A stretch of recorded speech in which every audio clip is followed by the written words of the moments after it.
आइन की बालादस्ती और कानून के अमली नफाज की जद्दोजहद की क्या सजा हो सकती है। पाकिस्तान की तारीख में ऐसे मुतादिद वाक़यात देखे गए हैं जिनमें वो शख्सियात जिन्होंने फौज या रियासती ताकत को चैलेंज किया, उन्हें निशाना बनाया गया। इन मामलात में कई बार अस्करी और खुफिया इदारों की मुदाखलत के इल्जामात सामने आए हैं, जो एक हिकमत अमली और मनसूबाबंदी का हिस्सा महसूस होते हैं। फातिमा जिन्ना, जो पाकिस्तान की तारीख में मादरे मिल्लत के तौर पर जानी जाती हैं, 1967 में अपनी सदारती मुहिम के दौरान अचानक इंतकाल कर गईं। उनकी मौत की तहकीकात ना की गईं और उनके खानदान ने हमेशा इस पर शक का इजहार किया कि यह कुदरती मौत नहीं थी। उनकी वफात ने उस वक्त सियासी मंजरनामे को शदीद मुतासर किया, क्योंकि वो फौजी हुक्मरान अयूब खान के खिलाफ मजबूत हरीफ थीं। पाकिस्तान के पहले वजीर आज़म लियाकत अली खान 1951 में एक अवामी जलसे के दौरान कत्ल किए गए।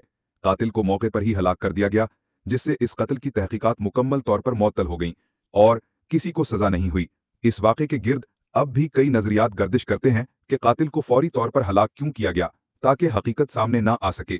जुल्फ़िकार अली भुट्टो, जो पाकिस्तान के पहले मुंतखब वजीर आज़म थे, 1979 में एक मशकूक मुकदमे के बाद फांसी दी गई। इस मुकदमे को आलमी इंसानी हुकूक की तंजीमों ने भी मुतनाज़ा करार दिया और कहा कि इसमें अदालती आज़ादी और इंसाफ की बुनियादी जमानतें मुयस्सर नहीं थीं। बेनज़ीर भुट्टो 2 बार वजीर आज़म रहने वाली 2007 में एक धमाका और फायरिंग के हमले में हलाक हो गईं। अक़वाम मुत्तहिदा की तहकीकात में उनकी सिक्योरिटी में वाज़े कोताहियों का इंकशाफ हुआ और अहम शवाहिद मौका वारदात से ज़ाया हो गए। हमले के बाद कई संजीदा सवालात उठे कि हमला किसने करवाया और उसमें रियासत के अनासिर का क्या किरदार था, मगर कभी कोई संजीदा कानूनी कार्रवाई नहीं हुई। इसी तरह 2022 में इमरान खान पर कातिलाना हमला हुआ, जिसे मजहबी शिद्दत पसंद ने अंजाम दिया। इस हमले से पहले इमरान खान की सिक्योरिटी अचानक कम कर दी गई थी और बाद में मौका वारदात की सफाई और सीसीटीवी कैमरे की फुटेज का गायब होना संगीन शुकूक व शुबहात को जन्म देता है। इमरान खान ने खुद एक इंटेलिजेंस ऑफिसर पर इस साजिश का इल्जाम लगाया, मगर आज़ाद और शफाफ तहकीकात का कोई अमल शुरू न हो सका। सहाफ़ियों और कारकुनों को भी इस किस्म के हमलों का सामना रहा है। सलीम शहजाद, जो फ़ौज और तालिबान के ताल्लुकात पर रिपोर्टिंग करते थे, 2011 में अगवा के बाद कत्ल हुए। इंसानी हकूक़ की तंजीमों ने इसमें खुफिया इदारों के मुलव्विस होने की तरदीद नहीं की, मगर कोई मुजरिम पकड़ा न जा सका।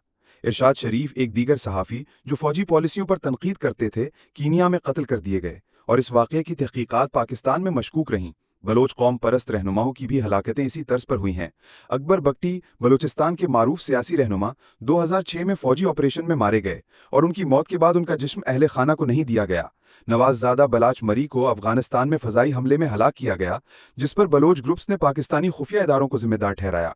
ये तमाम वाक़यात एक वाज़ेह पैटर्न की निशानदेही करते हैं। जो लोग फ़ौजी या रियासती इक़्तिदार को चैलेंज करते हैं, उनके खिलाफ तशद्दुद या कत्ल की वारदातें होती हैं।